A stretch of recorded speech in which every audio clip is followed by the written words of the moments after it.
This is lecture 7 in the X-ray series, which is mammography. Welcome to RadSound FRCR Physics series. Remember our approach. We start with the source, patient signal formation, detector, pick it, form image, optimize everything, and safety. So this is lecture 7 in the series. Remember, if you didn't watch the mammography, uses the same fundamental X-ray physics you have learned already. But the entire imaging system is designed for a remarkably difficult task. That task is detecting subtle soft tissue differences and very small calcifications at an acceptable dose. For that, this is not simply ordinary radiography performed at a lower kbp. It is a complete dedicated system. As you can say, a bit more difficult system. From the tube target, a tube can start coming, targets to filtration through compression, scatter control to specialized detectors and dose metrics. In this lecture, we'll talk and walk through each stage of mammographic imaging chain and understand why every component is engineered the way it is. Let us dive into it. So, mostly, breast tissue is a bit has relatively similar attenuation coefficient. The fibroglandular tissue, the potential lesion, differ only modestly in density and the composition. So we have our breast here, fibroglandular. So this is the legend. So the main difference and microcalcification, a bit smaller difference between the legend and the background. So soft tissue need high contrast and good CNR, whereas macrocalcification need fine spatial resolution. So to mention something important, the low contrast masses and tiny calcification tests a bit different aspect of imaging quality because we have to see microcalcifications and the fact that microcalcification needs better spatial resolution, whereas the soft tissue need high contrast. So we have to adopt low kbp approach as mammogram simultaneously faces two demands. We need to have high contrast, has-to contrast for masses, and a fine spatial resolution for calcifications. So this tastes different aspects of quality imaging. If you can remember, we have spatial resolution, we have a better contrast noise ratio, which is mostly by MA and the KBP. Both must be satisfied together to get better image for quality and get more diagnostic image.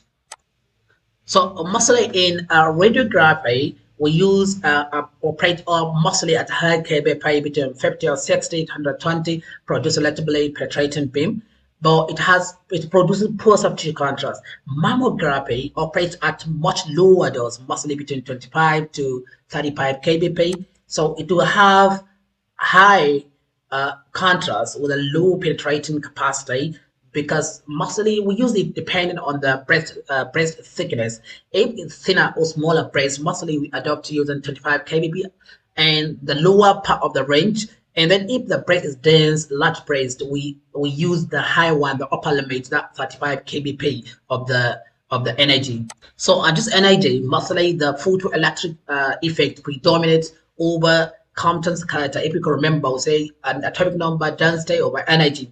Because of the low energy, the photoelectric effect predominates over Compton's character. So despite we are using small energy, but remember there are a bit more of that small energy will get observed by the patient. This will increase dose of the patient. Remember, high energy, increasing energy generally will reduce the contrast in mammogram and in every aspect of radiography or the mammogram.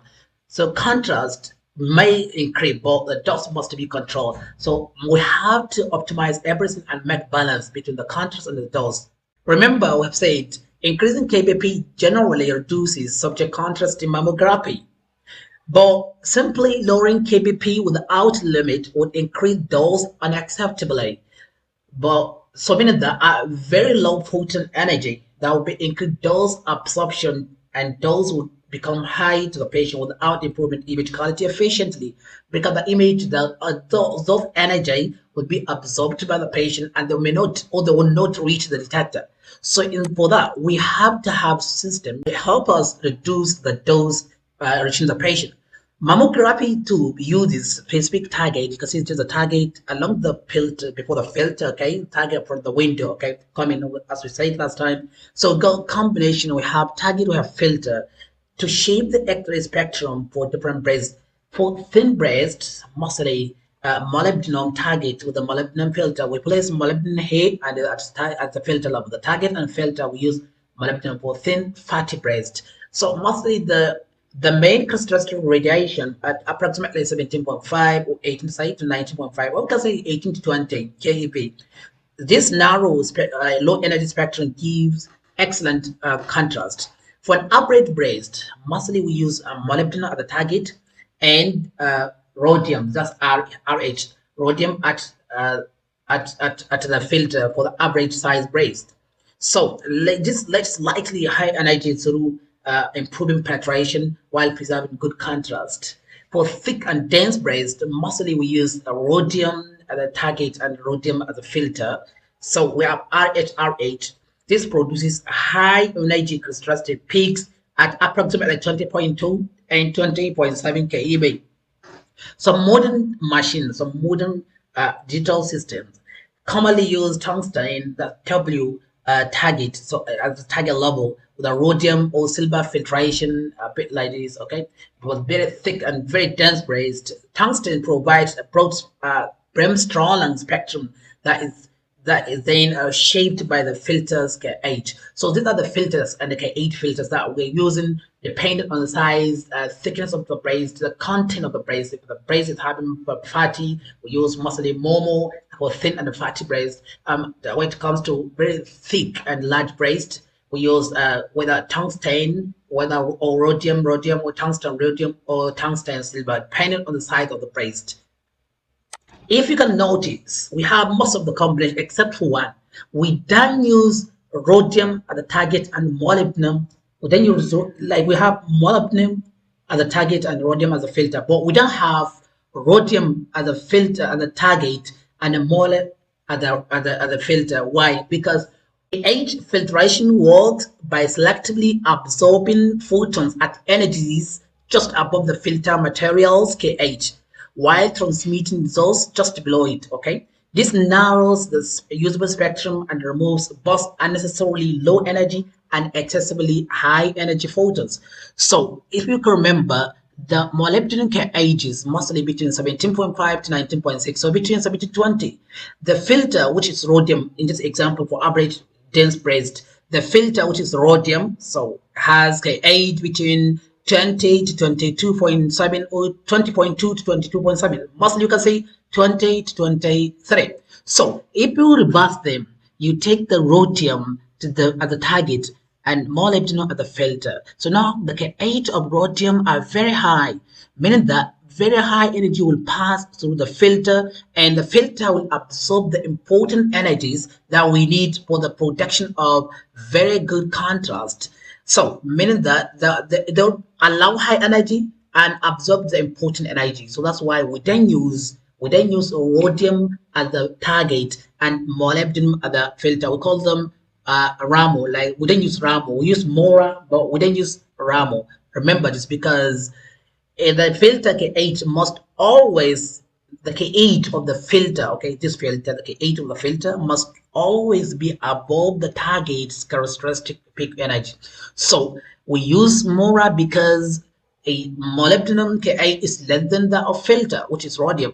We can use Rara, so we can use rhodium and rhodium because they have same KH. Still, we can have important energy passing. They will not allow energy above that to pass. So this is really important, the KH, the filter, KH of the filter must always be above that of target. Filter KH must be above target characteristic peak. So the filter shape spectrum does not simply remove all the low energy, okay? It will shape it.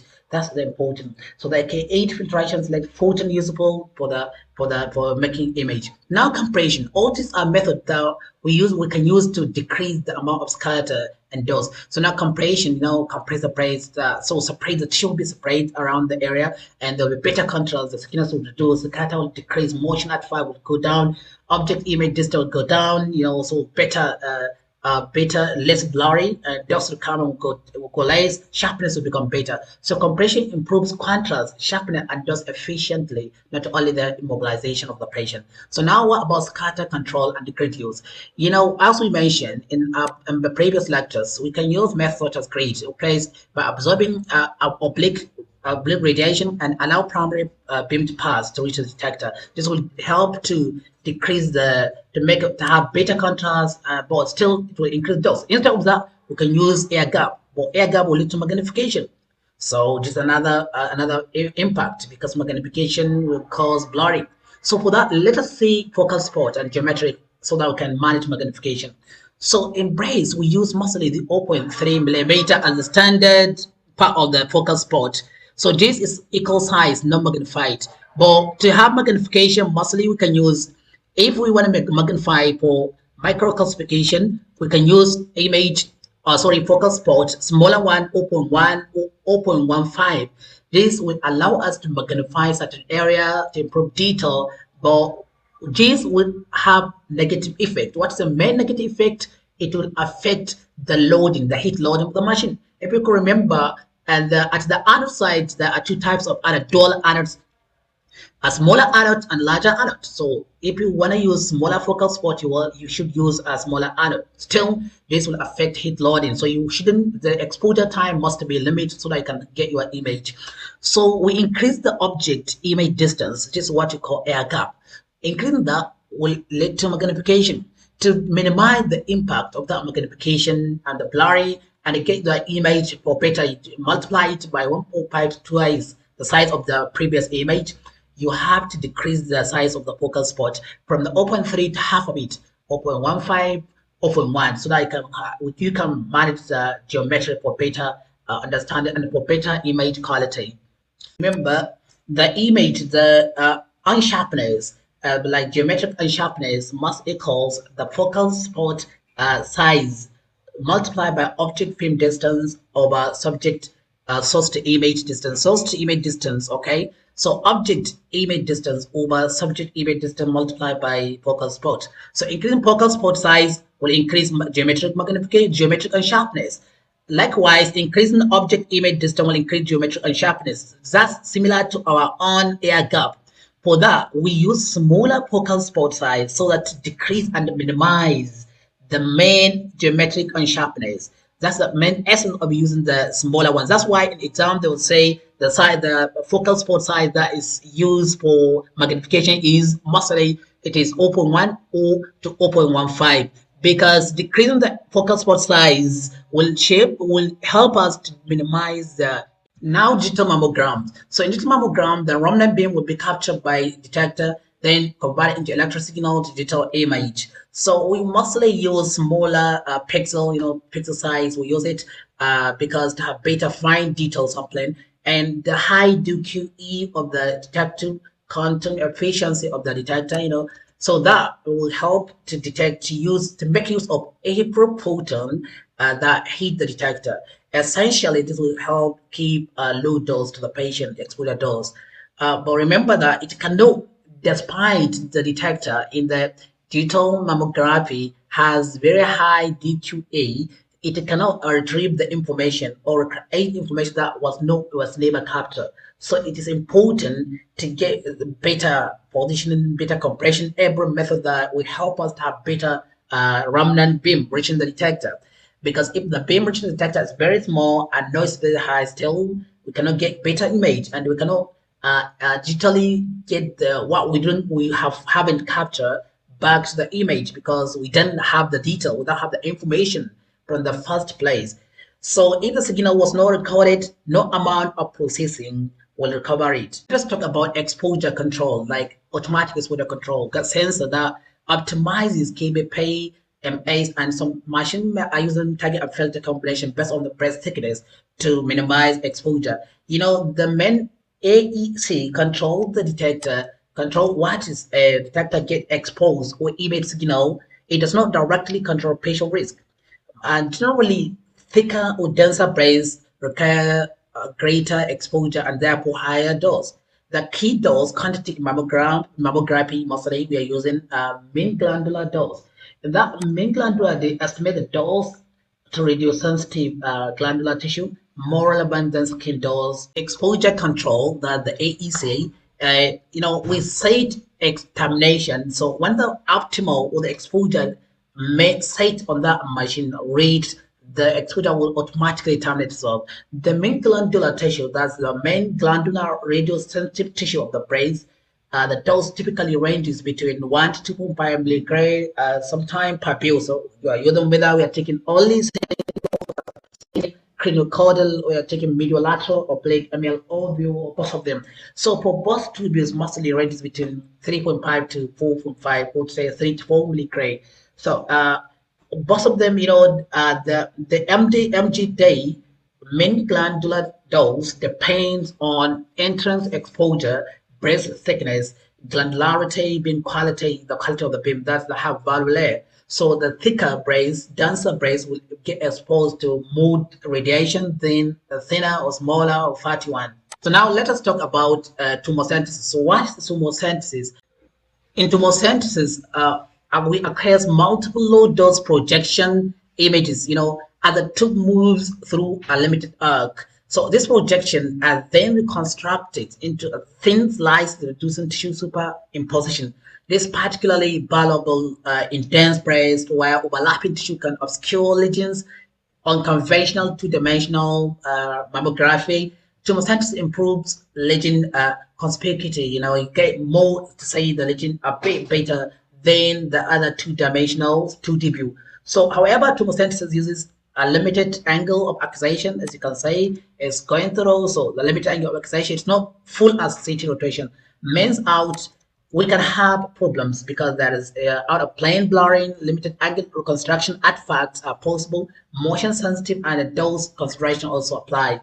So for that, we have to understand this the importance of using tomosynthesis and it is setback. So because of the other things, tomosynthesis reduces overlapping, but still we can have a lot of problems that we might encounter. So now to bring it all together, mammography is a complete imaging system engineered from source to display. You got spectrum. In spectrum, you have to understand the target low kbp setting creates high soft tissue contrast. You have to have compression, understand the pulse of the compression between 100 to 200 Newton. That's the pulse we are using for compression. That's what help reduce thickness, character, motion, and those requirements. Geometry, small focus port, and careful positioning without fine details, and detector high DQE, especially for digital mammography, approach small pixels so that we can have better contrast to noise ratio, and also better resolution for the image to have fine detail image and better detection. So you got all of them. You have main energy, main dose control, the key to use to control the dose. So mammography equals spectrum plus compression plus everything else. So this marks the end of the lecture. The next one is going to be fluoroscopy and angiography. See you in the next video.